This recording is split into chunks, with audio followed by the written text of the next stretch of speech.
wanna be my lover, you gotta get with my friends. Make it harder and I hear you scream my name. Mama, I love you. La culture britannique s'est peu à peu infiltrée dans le style de vie américain avec l'arrivée de la pop britannique et la création des Spice Girls, un groupe de 5 femmes au talent incroyable. Les Spice Girls ont été le groupe de filles préféré de tous pendant très longtemps car elles sortaient des chansons qui vous faisaient sentir en confiance en tant que jeune fille et faisaient un doigt d'honneur au monde entier. Mais le groupe est passé de l'opposition à son équipe de direction à la séparation à cause d'une passion mal placée. Voici l'histoire de l'ascension des Spice Girls et de ce qui a finalement conduit à leur séparation. Salut à tous et bienvenue sur Vraie Histoire de Stars, la chaîne YouTube qui dévoile la face cachée des célébrités. Aujourd'hui, nous plongeons dans l'univers des Spice Girls. Alors, si vous êtes nouveau sur la chaîne, n'oubliez pas de vous abonner et d'activer la cloche de notification pour ne manquer aucune de nos prochaines vidéos. Tout a commencé à la fin des années 90 lorsque les dirigeants de l'industrie musicale britannique ont constaté que la musique britannique ne faisait pas de vague aux États-Unis. Les États-Unis connaissaient déjà une vague de boys bands que les fans adoraient et les Britanniques voulaient goûter à cet amour. Ils ont donc commencé à créer leurs propres boys bands qui ont plutôt bien marché mais pas suffisamment. Voyant le succès des boys bands, Bob et Chris Herbert, un duo père-fils à la tête de Hurt Management, ont décidé de créer un girls band. Ils voulaient quelque chose de nouveau, de différent, de non conventionnel. Le plan était de recruter 5 filles avec des personnalités complètement différentes et des ethnies différentes afin de pouvoir plaire à un public plus large. Ainsi, le 4 mars 1994, 400 femmes ont auditionné pour un rôle dans les Spice Girls. Elles ont été placées dans un groupe de 10 et ont dansé une chorégraphie sur Stay d'Eternal. Après plusieurs séries d'auditions et de refus, 5 femmes ont émergé comme membres du groupe.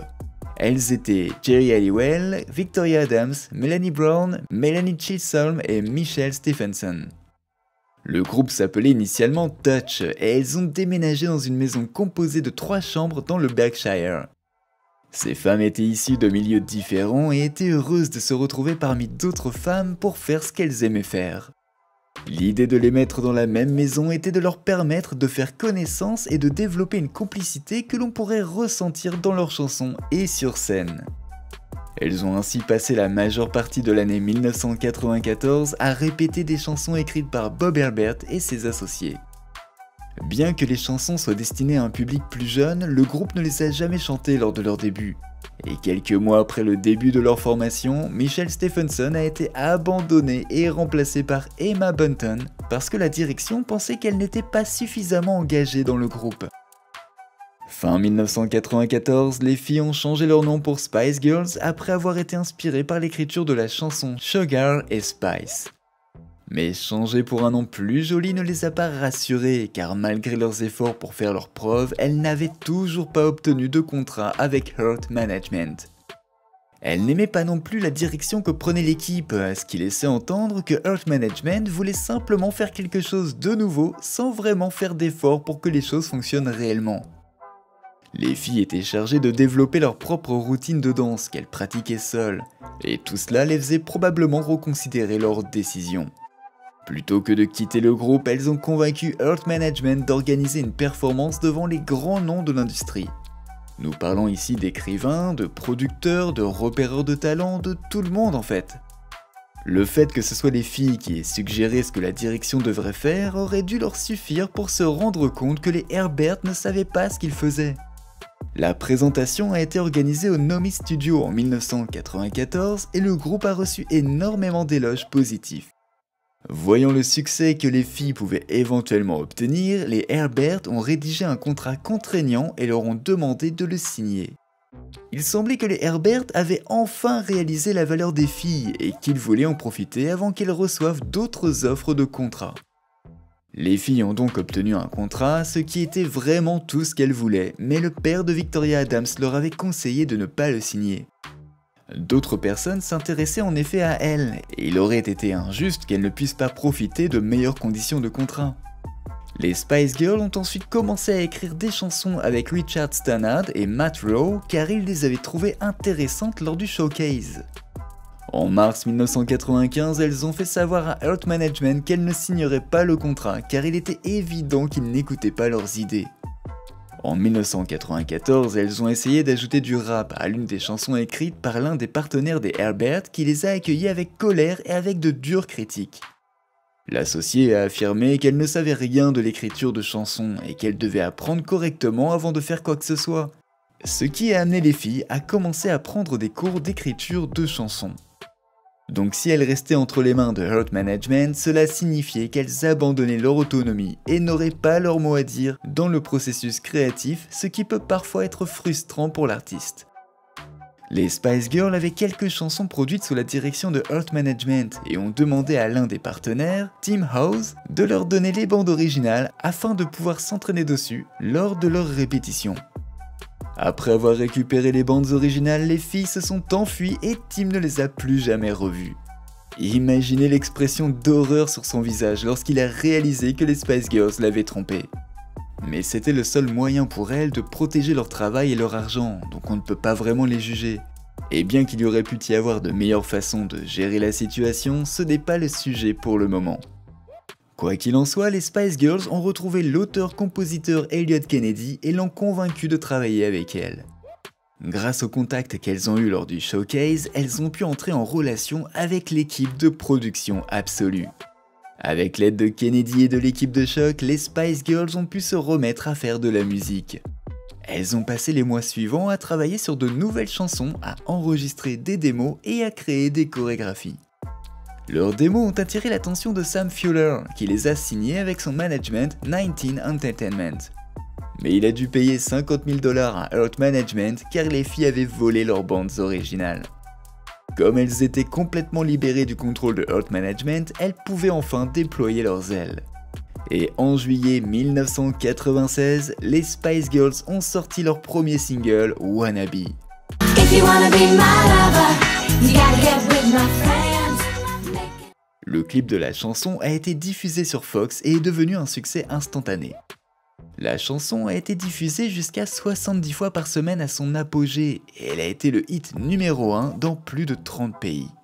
En janvier 1997, Wannabe est sorti aux États-Unis et le morceau a été reçu avec beaucoup de positivité. Les charts avaient été dominés par les boys bands, donc c'était vraiment rafraîchissant de voir un girls band le faire aussi et surtout de le faire bien. Il semblerait que dans l'industrie de la musique, les gens aiment voir les femmes s'épanouir dans différents genres.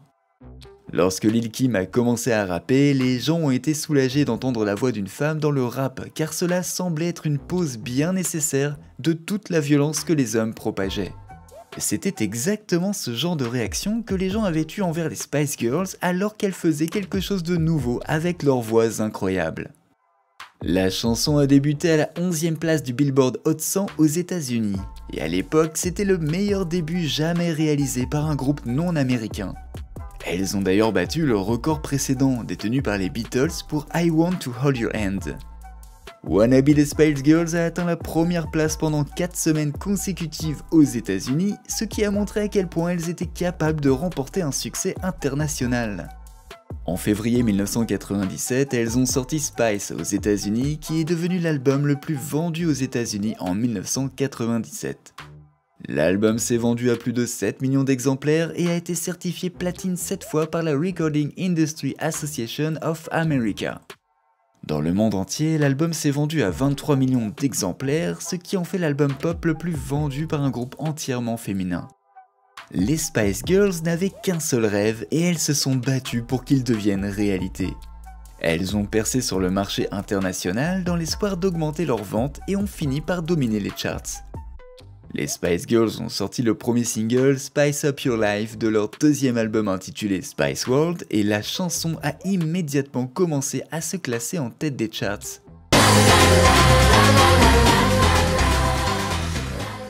Elle est entrée au premier rang des charts britanniques, devenant ainsi le 5e single consécutif du groupe à atteindre le premier rang. En novembre 1997, elles ont sorti Spice World et il a battu le record de l'album le plus vendu en s'écoulant à 7 millions d'exemplaires en 2 semaines.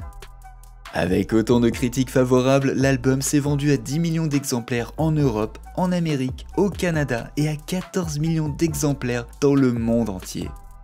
Les gens écoutaient et aimaient les Spice Girls et rien ne pouvait les arrêter ou les ralentir. Hurt Management a probablement regretté de ne pas leur avoir donné une chance avec leurs idées et ils ne pouvaient qu'assister à leur réussite. En raison du succès de leur album Spice World, les Spice Girls ont commencé à recevoir des réactions négatives majeures, ce qui était assez étrange. Les filles se débrouillaient bien, alors pourquoi les gens les critiquaient-ils ? La qualité de leur musique n'était pas le point de critique, mais plutôt le fait qu'elles aient sorti un album 9 mois seulement après leur début aux États-Unis, ce qui leur a valu 2 albums dans le top 10 des charts Billboard. Les filles étaient également sous le feu des critiques parce qu'elles étaient, citation sur citation, surexposées chez elles au Royaume-Uni. Cette nouvelle a affecté leur classement dans les charts mais ne les a pas empêchées de vendre davantage d'exemplaires de leurs albums. Quand on entend des nouvelles comme ça, on se demande si les gens n'ont pas de vrais problèmes dans leur vie sur lesquels se concentrer. Comment peut-on se mettre en colère contre un groupe qui réussit si bien avec sa musique au point de le critiquer pour cela ? Vous allez sûrement lever les yeux au ciel en lisant ce que nous allons dire ensuite, mais personne ne s'en soucie. Si c'était des boys bands qui dominaient les charts comme le faisaient les Spice Girls, personne ne se plaindrait et les gens diraient que c'était bien de battre des records.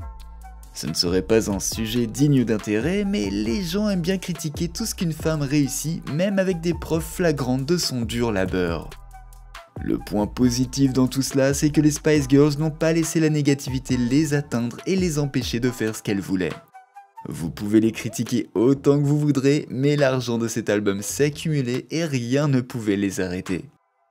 Les Spice Girls ont également été critiquées pour le nombre de contrats de sponsoring qu'elles avaient. Elles en avaient en effet une vingtaine à l'époque. Elles gagnaient donc beaucoup d'argent et il semblait que les autres stars de la pop et les autres groupes n'appréciaient pas vraiment ça. Bien que la campagne de diffamation ait fait baisser leur position dans les classements, elles sont restées le groupe pop le plus vendu de 1997 à 1998.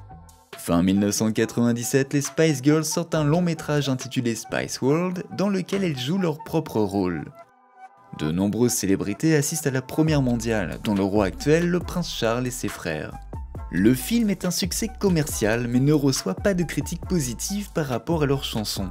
Il est même élu pire film de tous les temps par le public britannique en raison de la mauvaise écriture, du jeu d'acteurs et de tout le reste.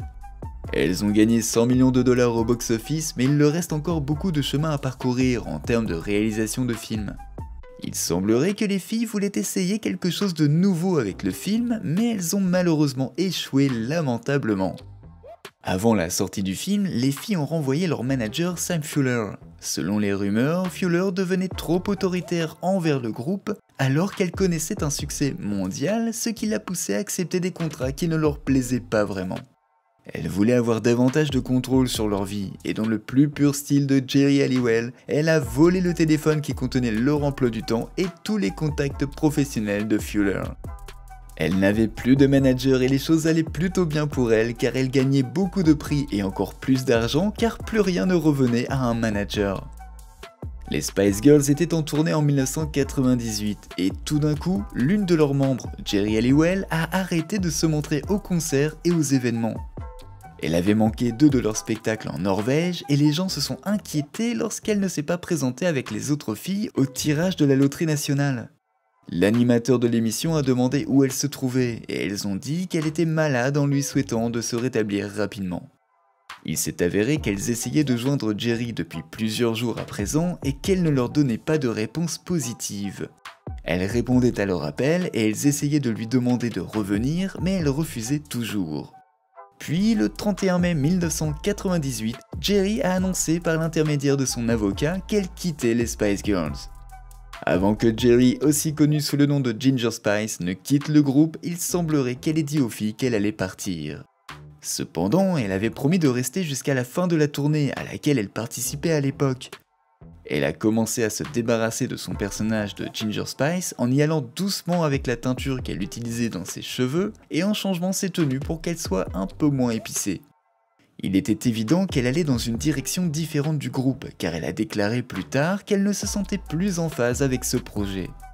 Plus elle changeait de personnage, plus ses problèmes avec le groupe devenaient plus profonds jusqu'à ce qu'elle finisse par partir en mai, des mois avant que le groupe ne termine la tournée en septembre.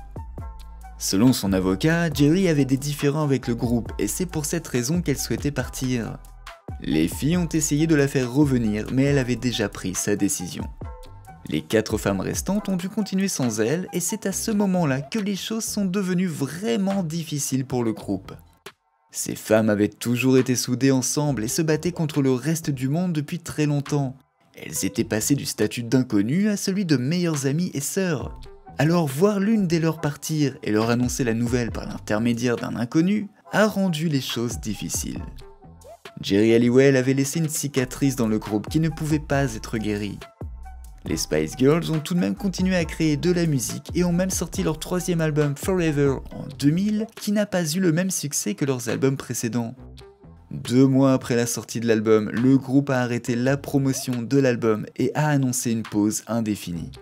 Elles ont également annoncé qu'elles lançaient leur carrière solo et cela aurait pu être la principale motivation pour faire une pause. Depuis que Geri avait quitté le groupe, les choses étaient tout simplement différentes et il n'y avait aucun moyen pour elle de continuer. Et même si le monde s'adaptait à leur toute nouvelle formation, l'absence de Ginger Spice marquait terriblement. Elles ont donc fait un concert d'adieu émouvant pour le groupe et leurs fans et c'est à peu près là que le chapitre des Spice Girls s'est terminé. Elles ont commencé à perdre de l'argent après que Geri ait quitté le groupe et ont dû payer plus d'1 million de livres à une société de moto qui les avait payés pour sponsoriser un nouveau scooter qu'elles allaient appeler le Spice Sonic. Depuis que Geri a quitté le groupe si brusquement, elles ont dû payer pour tous les ennuis juridiques qu'elle leur a causés pour avoir quitté le groupe sans leur permettre d'en informer leurs sponsors. En raison de tous les problèmes qu'elles ont eus par la suite, les filles n'aimaient plus vraiment Geri, qui prétendait qu'elle avait l'impression de ne plus appartenir au groupe. Mais il existe une histoire bien plus épicée derrière leur rupture. Il y avait une rumeur selon laquelle Geri Halliwell et Melanie Brown étaient en couple. Personne n'avait vraiment regardé les choses de près, jusqu'à ce qu'un créateur sur les réseaux sociaux révèle qu'il existait une relation lesbienne secrète au sein du groupe.